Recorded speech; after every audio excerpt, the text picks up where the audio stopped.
Good morning. Please rise in body or spirit. Join me in singing We Give Thanks. The lyrics are on the screen.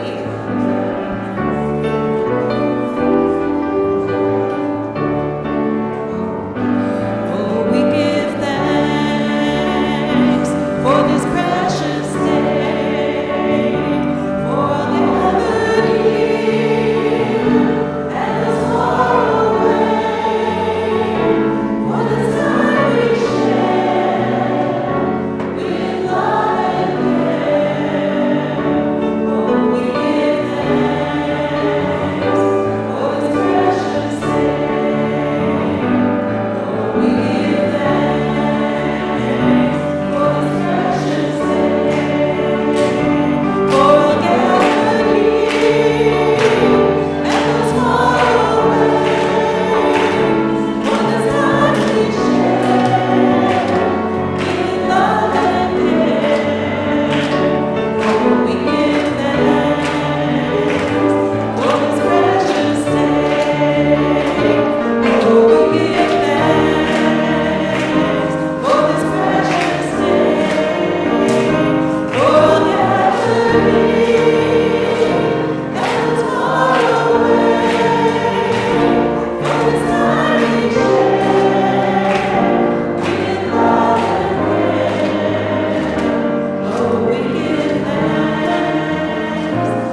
Blessed are we.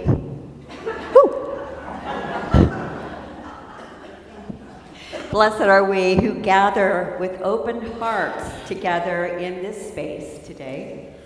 Blessed are we, the chalice lighters of resistance, justice, love, and faith. Blessed are we, the heretics, the outcasts, the walkers of our own way. Blessed are we, the border crossers, the refugees, the immigrants, the poor, the wanderers who are not lost. Blessed are we, the transgressors, the trespassers, the passers-by, the cause-takers, the defiant, the compliant. Blessed are we, the hand extenders, the sign makers, the protesters, the protectors. Blessed are we, the trans women, the trans men, the non-binary, the cisgender, the multigender, the no gender. Blessed are we, the friend, the stranger, the lonely, the hidden, the visible, the authentic. Blessed are we who rise in solidarity. Blessed are we who cannot. And blessed are we who do not.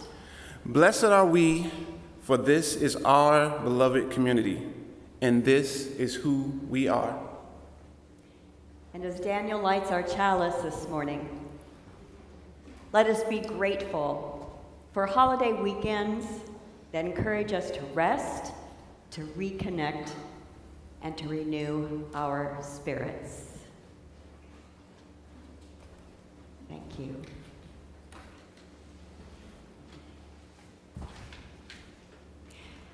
Good morning, everyone.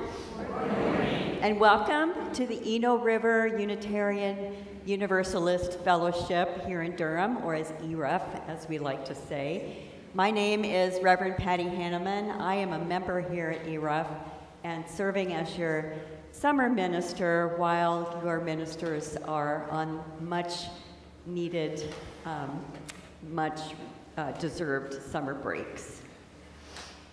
Whoever you are, wherever you come from, whatever your race, gender identities, whoever you love, or wherever you are on your spiritual journey or your search for truth and meaning, you are welcome in this beloved community we know as ERUUF. If you are visiting us today, I ask you to stand in either body or spirit so we can give you a warm welcome. Do we have any visitors today?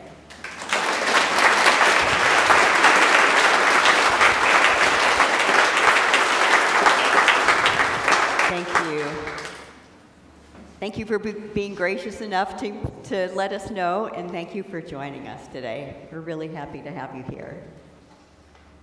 And if you are watching on the live stream and you have access to the chat, we invite you to place your name there and let us know you're here so that someone can greet you online. And if you're visiting with us and you have children with you today, we welcome them to participate in our religious exploration classes. Just follow the other families out of the sanctuary after the time of all ages, and one of our RE people will be here to let you know where your child should go, and then you can return back to the service.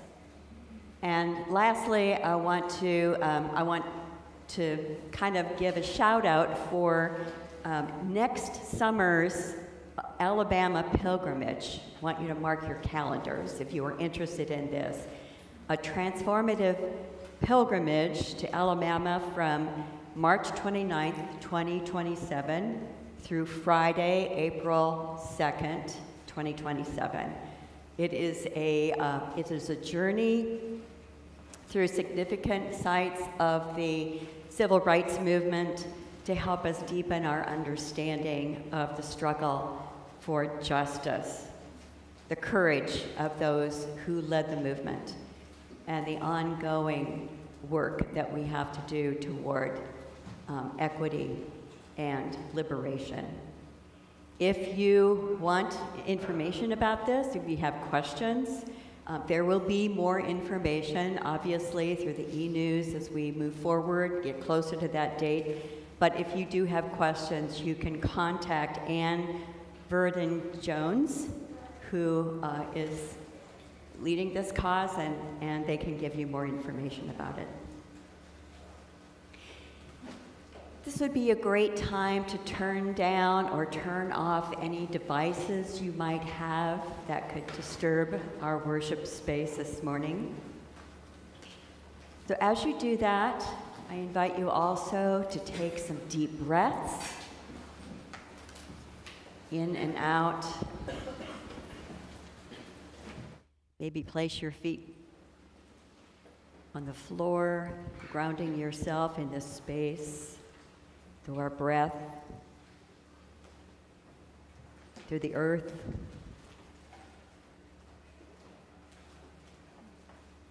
And with that grounding, let us begin our worship.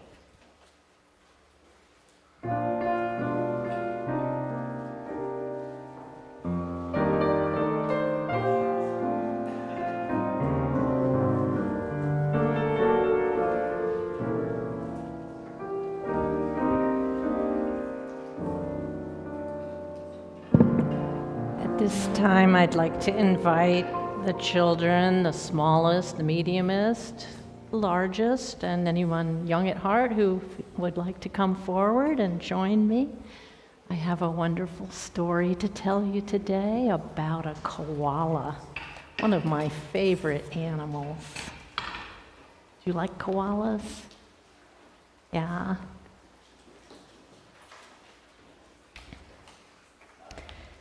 So this is called The Koala Who Could, and it's written by Rachel Bright and illustrated by Jim Field.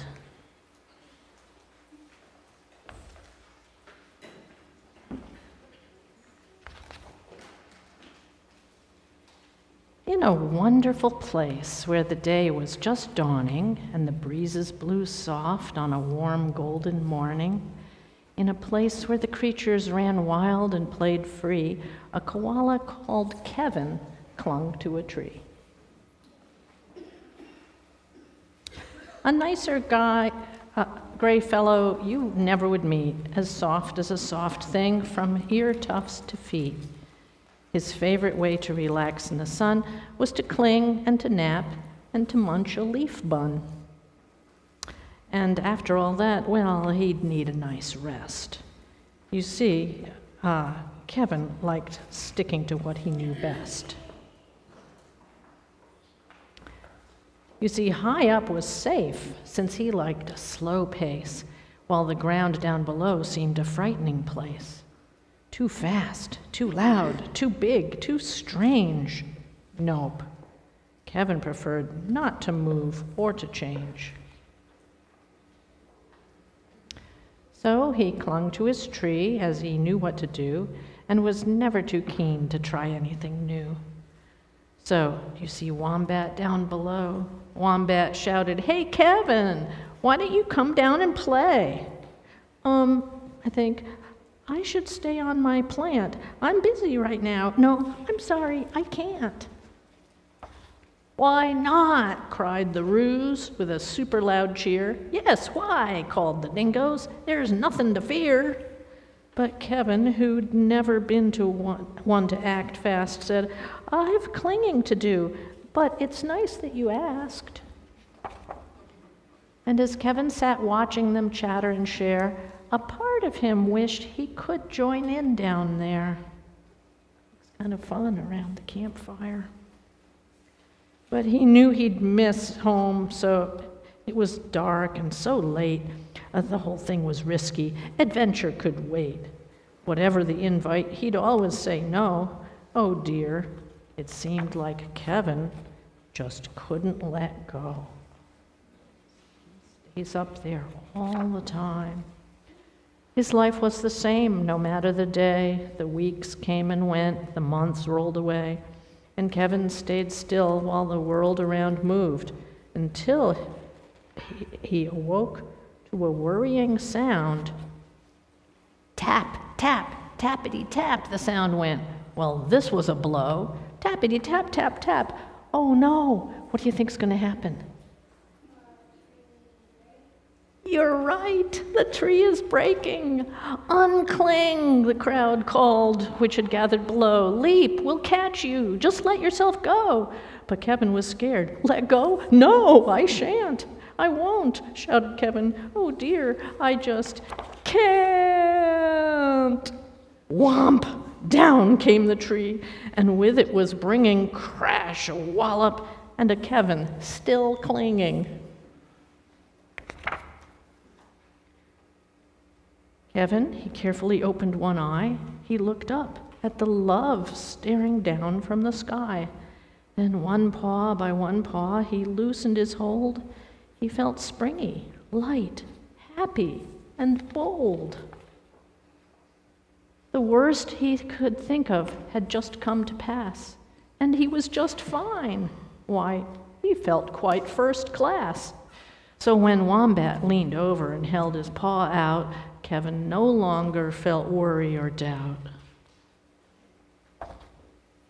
When Dingo asked, "Now will you come out to play?" the crowd all joined in with a "What do you say?" And even though this wasn't part of his plan, Kevin replied, "Yes, I think that I can."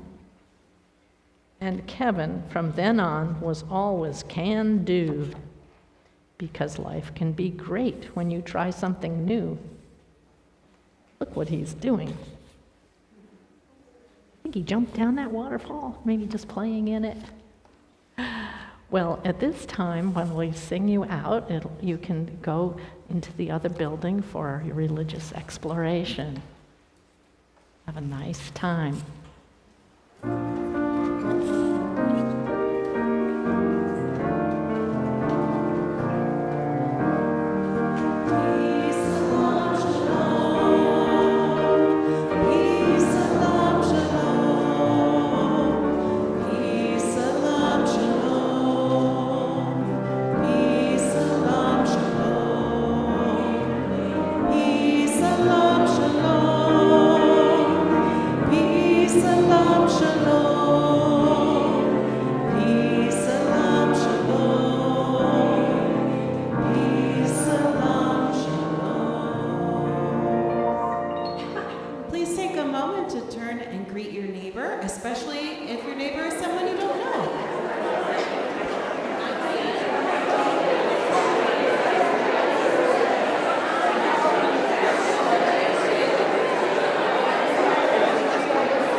I love that part of the service.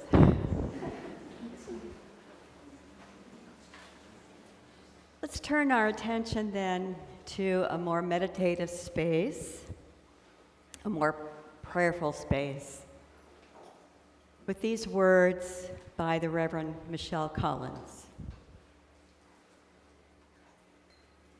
Spirit of community, source of renewal.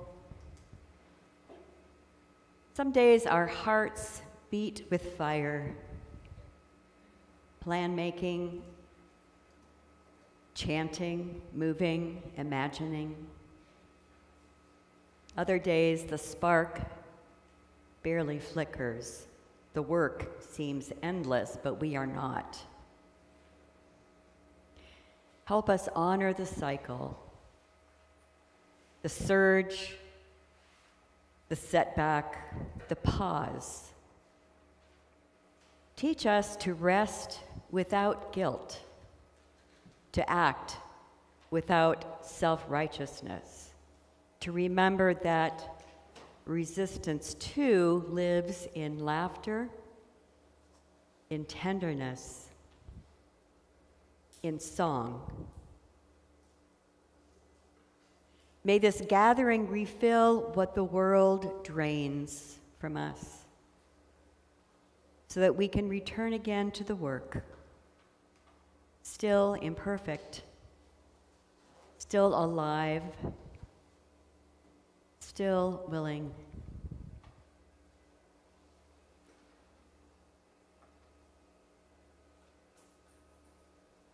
As we hold in our hearts her words, let us also hold in our hearts, with great compassion, all beings who are experiencing sorrow and suffering at this time,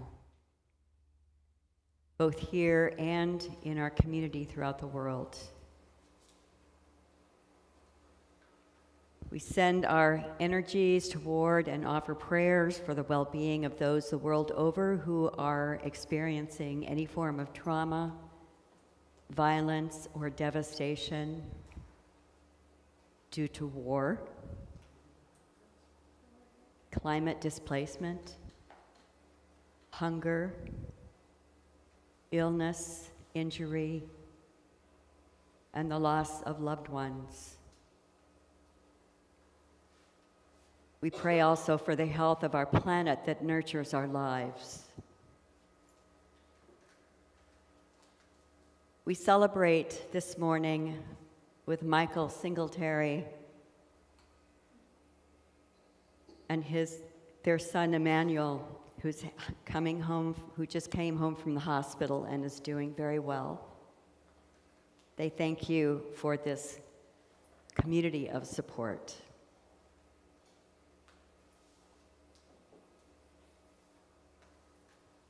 We hold in our hearts Lydia Quee, whose father, Brian Coulter, died June 24th at the age of 84.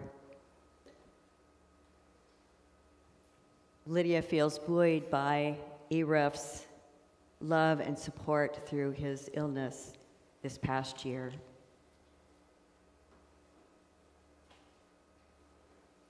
And we hold in our hearts Jennifer White, who is grieving the death of their sister-in-law. And we hold her brother, Tom White, in our hearts in the loss of his wife.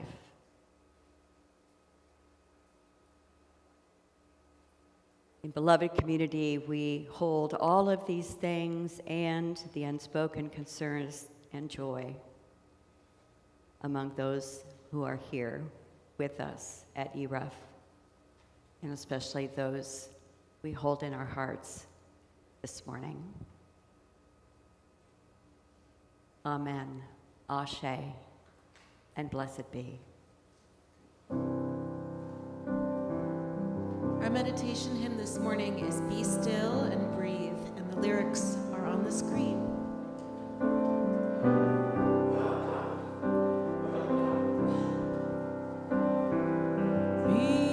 Still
Resist the thought that you may need a savior or another special being to walk beside you.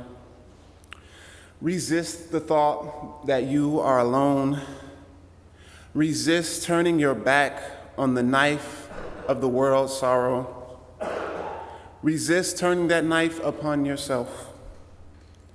Resist your disappearance into sentimental monikers, into the violent pattern of corporate logos, into the mouth of the unholy flower of consumerism. Resist being consumed. Resist your disappearance into anything except the face you had before you walked up to the podium. Resist all the funding sources, but accept all the money. Cut the strings and dismantle the web that needing money throws over you.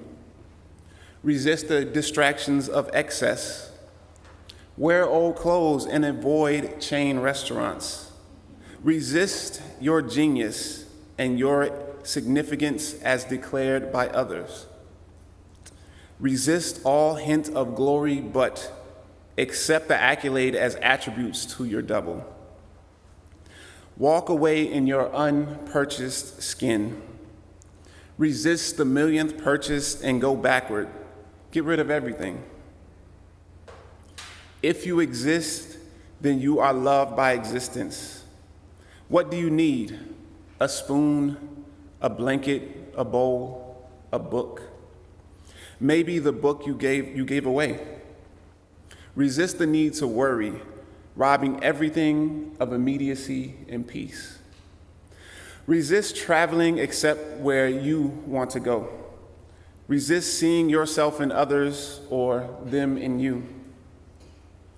Nothing, everything is personal. Resist all pressure to have children unless you crave the torment of joy. If you give in to irrationality, then resist cleaning up the messes your children make. You are robbing them of small despairs they can fix. Resist cleaning up after your husband. It will soon replace having sex with him. Resist outrageous charts spelling doom. However you can, rely on sun and wind. Resist loss of the miraculous by lowering your standards for what constitutes a miracle. It is all a fucking miracle. Resist your own gift's power to tear you away from the simplicity of tears. Your gift will begin to watch you having your emotions so that it can use them in an interesting paragraph or to get a laugh. Resist the blue chair of dreams, the red chair of science, the black chair of humanities, and just be human. Resist all chairs. Be the one sitting on the ground or perching on the beam overhead or sleeping beneath the podium. Resist disappearing from the stage unless you can walk straight into the bathroom and resume the face, the desolate face, the radiant face, the weary face that has become your own, though all your life you have resisted it.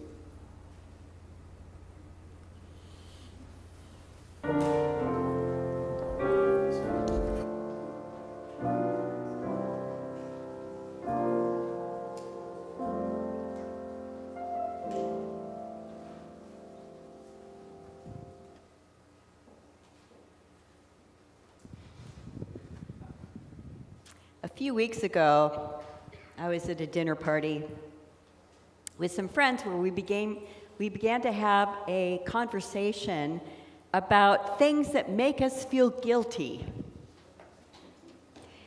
And at one point, a friend asked us to go around the table and each of us talk about what we felt guilty for and what we wanted to change. because of that. And I know at this point you're probably thinking, why did she hang out with these people? But the fact is that for people of privilege like myself, and for many of my friends, guilt can be an everyday experience.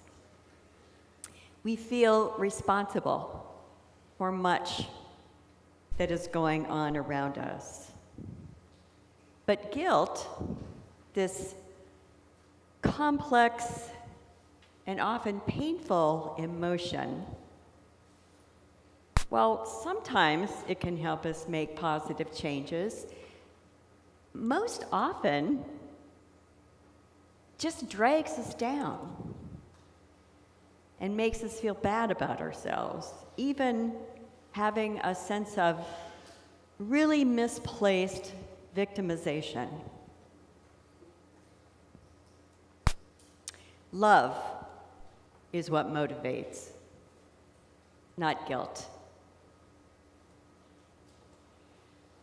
When it was my turn to speak at this dinner party, I found myself saying something that I completely did not expect, and yet it felt pretty true in that moment. I said, I want to let go of the guilt of not being as much of an activist as I used to be, and that I feel like I need to be. Now, through my life, I've engaged in a lot of political activism, especially during my years as a minister, both as a campus minister and a parish minister. It's always something that has brought a deep sense of call for me. I trained as a community organizer. I was helpful in getting Justice United started in Orange County. I've been arrested for protesting twice and spent over a year in court trying to defend myself. I helped open up the doors of Duke Chapel to same-sex unions when I was a campus minister there. Done my fair share of rallies and marches and sit-down meetings with people in power and politicians. So this dinner party declaration came as a real surprise to me. But often when we are surprised by something we say, it means we need to really pay attention. Why, at this critical time in history, I thought, am I finding myself resistant to engaging in the resistance in all the ways I know how to do? And I thought, maybe it's time I broaden my perspective of what resistance means. And the reading that Ava just read to us is a beautiful example of that, all the ways that we can think of resistance.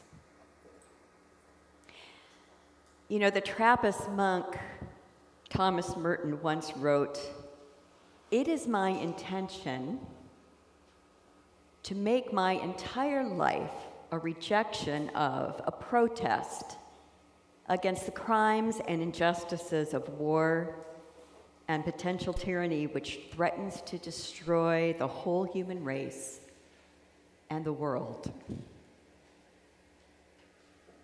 He went on, "I make silent protest against the lies of politicians, propagandists, and agitators. And when I speak, it is to deny that my faith and my church can ever be seriously aligned with the forces of injustice and destruction." He called this contemplative activism, one's life as protest. In her book, Rest as Resistance, Tricia Hersey makes the case for a similar kind of activism. As a Black woman, Hersey makes a deep dive into the scholarship of Black theologians and thinkers to remind us that our nation's capitalist system was created on the foundation of slavery, plantation owners experimenting with how much a human body could tolerate, and the theft of indigenous lands, all of which required a culture of white supremacy to make it acceptable. All of which today, along with our Protestant worth ethic, advances what many call grind culture, the treatment of human beings as machinery to feed the maw of so-called progress and unfettered capitalism and materialism. Hersey leads what she calls her NAP ministry. She provides rituals, resources, and physical spaces in which to rest and disengage from the systems that use us and exhaust us, keeping us in a numb state of disconnection that leaves no space for community care or personal care. The powers that be know that when we are exhausted, we lack the clarity and ability to think deeply. Our intuition and our imagination get blunted so that the very abilities that we need to solve the big problems of today are stolen from us. A rested soul is necessary to begin the messy process of deconstructing our beliefs and behaviors that become aligned with white supremacy and capitalism. A rested soul allows us to imagine a different way of leading our lives, of resisting. Hersey writes, "You were born to heal, to grow, to be of service to yourself and your community, to experiment, to create, to have space, to dream, and to connect." Merton's one life as protest, Hersey's rest as resistance.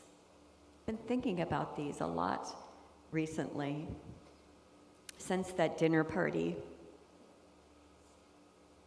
And I've been thinking about what that might look like for me to embrace maybe a more contemplative activism. My life has changed a lot since I retired from full-time ministry. I see myself now as a queer feminist, mother of 2 grown children, grandmother of 5 adorable grandchildren, daughter of an aging mother, friend to aging friends, all of whom could use more of my support. How might I use activism to embed myself more fully in those relationships where my help is needed? Last fall, I traveled to northern Italy. I was with a group of cyclists and a couple of wonderful guides, and together we cycled through small villages and across small farms protected by the UNESCO group. I wanted to slow travel because I wanted to get a sense of local culture by talking to other cyclists, people in coffee shops and restaurants and other small shops, because I don't think there's a better way to shine a light on your own culture than to visit another one where they see things completely differently. And here are some things that really surprised me about northern Italy. I found that even in large cities such as Venice, shops closed down for 2 to 3 hours in the afternoon, every afternoon, while the shopkeepers tended to personal business. And then they would open up again in the evenings. Can you imagine? And I also found almost everything closes on Sundays, which is not helpful if you're trying to get a bus or a taxi somewhere. But still, I paid attention to that. And in the smaller villages, almost everything is closed on Mondays as well. There's this cultural understanding of an ebb and flow to life that incorporates the public and private in a way that we seem to be unable to here in the United States. And this is the other thing that really struck me. I learned that Sundays tend to be for large gatherings of family and friends around what they call Sunday lunch, which is a time that lasts 2 to 3 hours around food.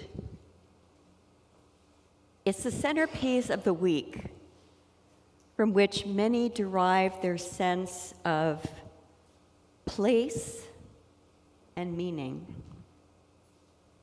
As one woman explained to me, how do you know who you are if you don't gather with your people at least once a week?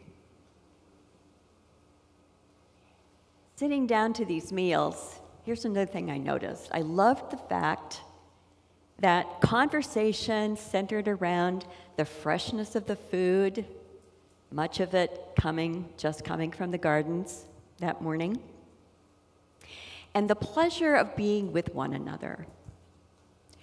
And I contrasted that to the meals that I sometimes have with friends where we talk about our food plans and our diets and whether people are trying to stay low carb, whether they can eat this on their plate or whether that has too much fat, whether they're on the Mediterranean, paleo, or vegan diet. I never heard any of that in Italy. It was all about the pleasure of the food. In fact, I was often asked by people why Americans are so attached to their salads and their low-fat foods. I heard several times, why would you take all the pleasure out of eating? Why would you remove the very things that satisfy you? Something to think about. Why do you remove all the things that satisfy you? And this has helped me rethink how I spend my time, how I derive pleasure from things and from people, how I stay connected and energized. Those of you who have heard me preach before will not be surprised to hear that one of the things that connects me, keeps me connected, and feeds my energy is my faith as a Unitarian Universalist Christian. And some of you are going to say, all right, here she goes with those Jesus stories again. And I get that many people in our congregations feel a sense of trauma or at least misgivings about hearing those stories. But let me just mention this for just a few minutes. When I look at much of Christianity today, and as I talk with members and leaders of churching, I can begin to separate them into two categories of thought or theology. And while you might think, well, that's, conservative and progressive, it's not. Those are not my categories. But the categories of gospel, what I call gospel Christians, and Pauline Christians. Pauline Christians being those who follow the teachings of St. Paul. The man that we know as Paul, who through his own work or the work of his students is responsible for much of the New Testament, except for the gospel stories, was a Jewish Pharisee who began spreading his version of what Jesus' mission was 48 years after Jesus had died. In that year, 48 AD, he began writing letters to communities that he was founding. And in those letters, he lays out a plan for salvation. He discusses how the community members need to treat one another within those communities. He describes what the new churches should look like, how they should organize, what their mission should be, which pretty much was building and growing more churches. There's almost no mention in his letters of the person Jesus, the historical Jesus, because he was building churches for the Gentiles, the wealthy, learned Romans and inhabitants of Greek-speaking cities.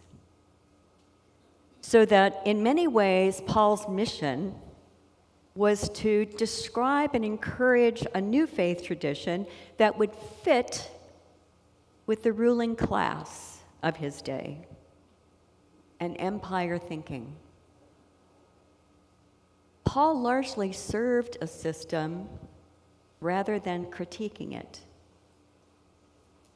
And I often see his theology as foundational to white Christian nationalism. And then there's what I call gospel Christianity, which has the principles closely tied to the actual teachings of Jesus that are recorded in the Gospels. Stories about a man of deep faith, a man dedicated to the faithful resistance of anything that takes away from human dignity, a man who critiqued the system rather than trying to fit into it, a man of compassion and inclusion who constantly stopped on his journeys to listen and talk with and even heal all kinds of people, the kinds of people his disciples felt he shouldn't be bothering with, that they felt were beneath him in class, nationality, or profession. He often invited them to join him for dinner, which just appalled his disciples.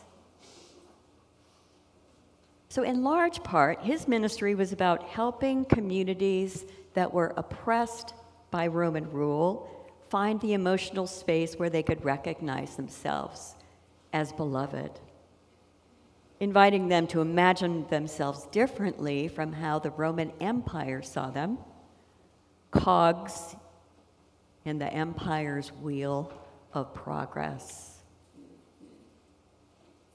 Jesus never looked for how to be an activist.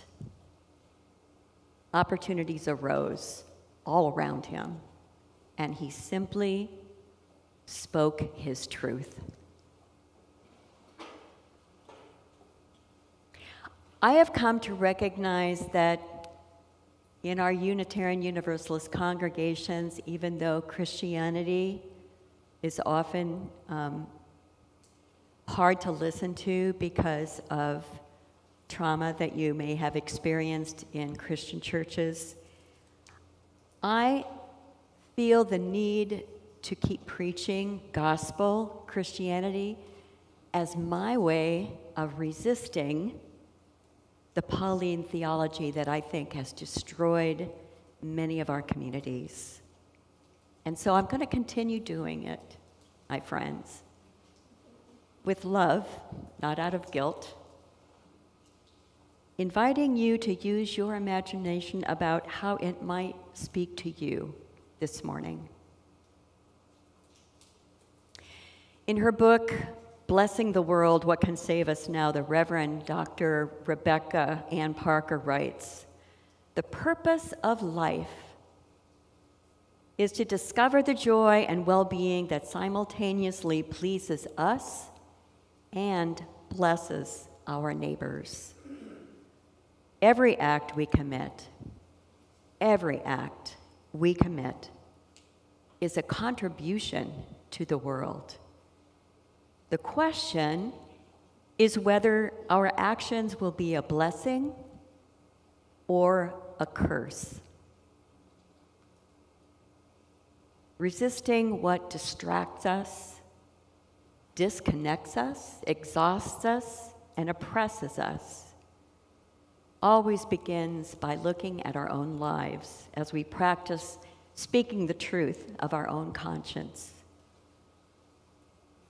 The unflattering truth, the incongruent truth, the ill-timed truth, the truth that only comes through knowing and caring for ourselves, and that can lead us to know and care about the world around us. Asking difficult questions such as, how often is busyness and exhaustion stealing my joy? How often has it kept me from important life-giving connections? How often has it kept me in the tree, even though the tree was falling? What is grind culture stealing from me? And in what ways can I resist conforming to the cultural expectations that are draining my life of its vital energy?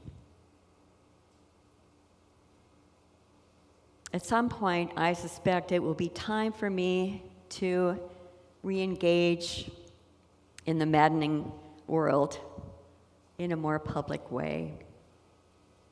But this morning, I want us all to celebrate the ways in which our everyday lives can be part of the resistance. Because we don't need to go looking for ways to resist. The ways will find us. As Unitarian Universalists, we are called to be radical nonconformists, to be communities of resistance, to be a light onto a darkened world. Whatever form that takes for you, know that we will celebrate you here in this place. Amen, Ashe, and blessed be.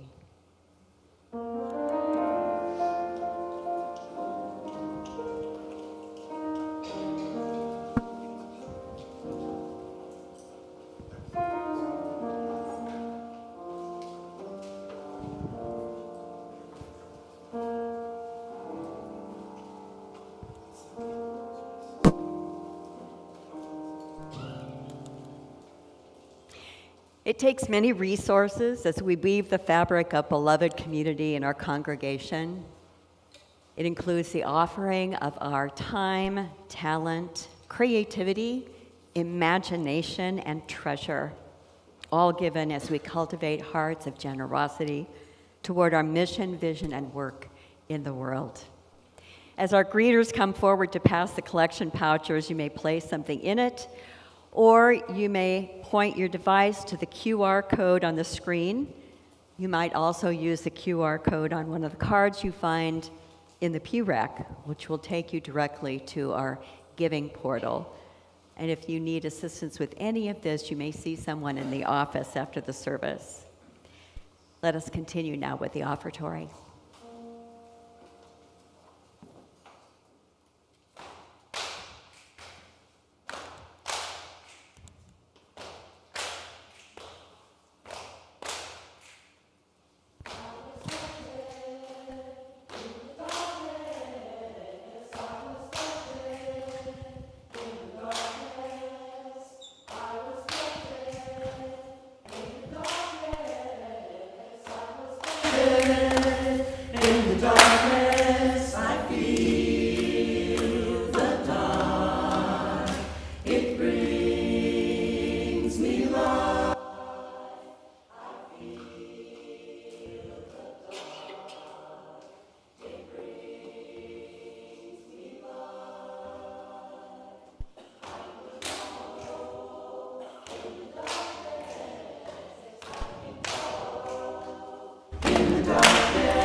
Thank you all for your gifts this morning, especially the gift of your presence with us today. There's nothing that strengthens a community more than being together on a regular basis. And I'm grateful to everyone who has helped with this service. Daniel, our chalice lighter, Ava, our worship associate, all of our musicians and our tech people, thank you, and our greeters, thank you all for helping make this a special place this morning. Wendy will now lead us in our closing hymn. Please rise in body or spirit and join me in singing hymn 95 in the great hymnal, There's More Love Somewhere. The lyrics are also on the screen.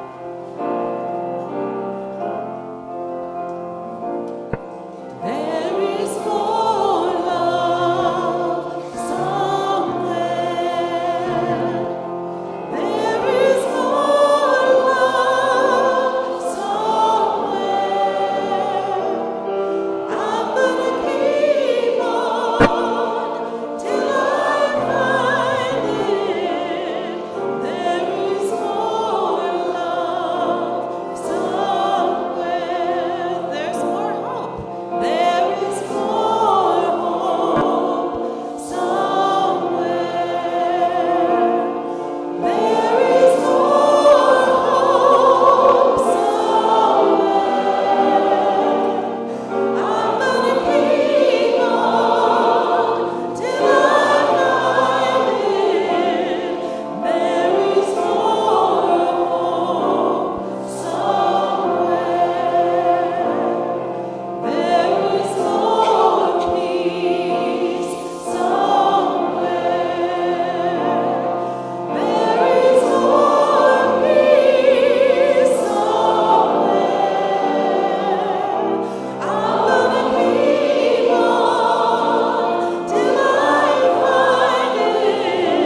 all your resistance be grounded in love.